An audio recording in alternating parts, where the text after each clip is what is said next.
Doctor रेड्डीले अंग्रेजीमा बोल्नुहुने प्रवचनलाई नेपालीमा अनुवाद गराइदिनु हुन डाक्टर नरोत्तम प्रसाद उपाध्यायज्यूलाई हार्दिक अनुरोध गर्दछु। Sairam, I humbly request Dr. Narottam Prasad Upadhyay to translate Dr. Reddy's speech into Nepali.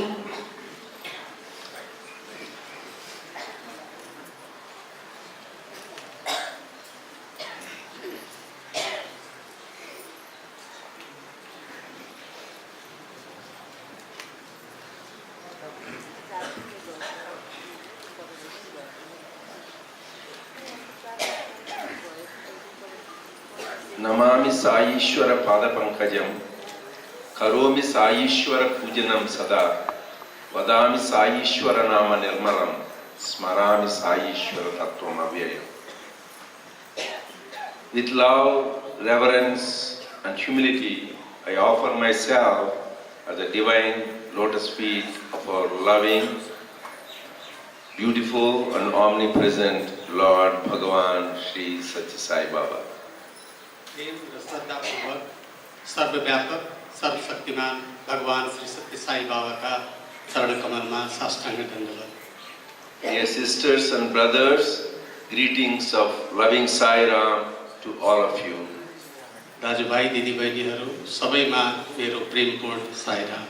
I am very much touched by your loving hospitality from the time we landed in the airport of the Nepal, how you have received us, fed us good food. I said this is number one, A+ hospitality you gave, providing the wonderful food the first days. I was very happy, and also the love you are showering is overwhelming. Nepal ओर्लेदेखि मैले जुन किसिमको आतिथ्य नेपालीहरूबाट पाएको छु त्यसबाट ज्यादै प्रभावित छु. खाने बस्ने हरेक दृष्टिकोणले धेरै ठाउँमा गएँ, सर्वत्र पाएको प्रेमबाट म ज्यादै प्रभावित छु. साच्चै भन्ने हो भने मैले यसलाई A++ रूपमा रेटिङ गरेको छु.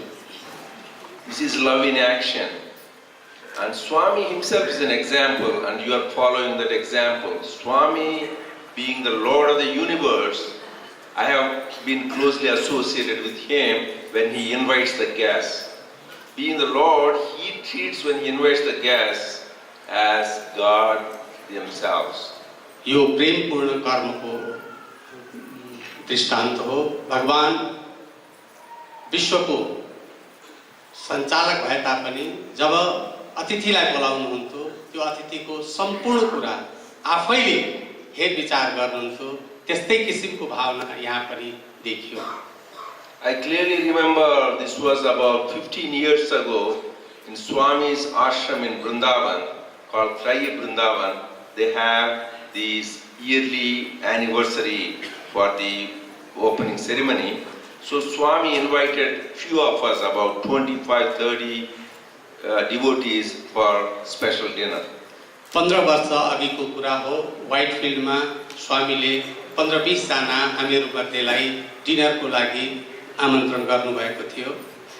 And Swami stood at the doorstep, opened the door for us and invited each one of us and made us sit and showed each one of us where we should sit in a chair. स्वामी आफै ढोकामा उभिनुभयो र हामी प्रत्येकलाई भित्र लैजानुभयो र कहाँ बस्नुपर्ने हो त्यो बस्ने सिट समेत देखाउनु भयो. Because here is the Lord of the universe. Just by his glances, people are ready to run and do, but he showed by example how you should receive the guests and take care. उहाँ संसारको स्वामी, उहाँले जे पनि गर्न सक्नुहुन्थ्यो तर हामीलाई देखाउनुभयो कसरी अतिथिको स्वागत गर्ने भनेर. And after we are seated, and Swami made sure each one of us get what we like. Only Lord knows what we like. स्वामीले हामी हरेकलाई बस्न भन्नुभयो र हामी के मन पराउँछौँ त्यो कुरा उहाँले हामीलाई पुर्याउनु भयो. There was one man from a devotee from town called Guttur. They like very spicy. Swami told, give him lot of pickles.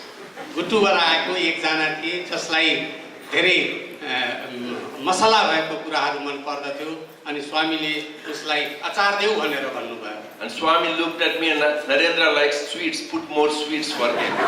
स्वामीले मतर्फ हेरेर नरेन्द्रलाई मिठाई मन पर्दछ उसलाई मिठाई देऊ भन्नुभयो And there was some Western devotee, she is very on a special diet. Swami says, give her a vegetarian sandwich.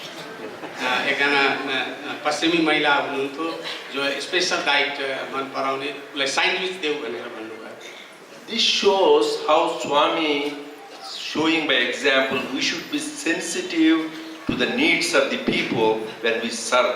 Do what they like rather than giving us what we think they need. यसरी स्वामीले अरूले उसको जरुरत के छ त्यस अनुसारको कुरा दिनुपर्दछ भन्ने कुराको एउटा उदाहरण प्रस्तुत गर्नुभयो And I am really very grateful to Bhagavan and all of you for giving this opportunity for me to share His universal and eternal message and His pristine love, divine love with you today.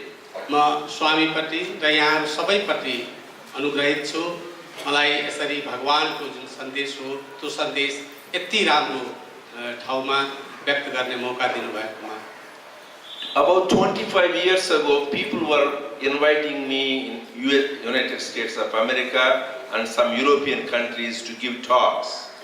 25 वर्ष अगाडि संयुक्त राष्ट्र America र केही European कन्ट्रिजहरुमा मलाई यसरी प्रवचन दिन बोलाइथ्यो But after a while I felt I don't deserve to go and give talks because I felt I'm not a realized soul.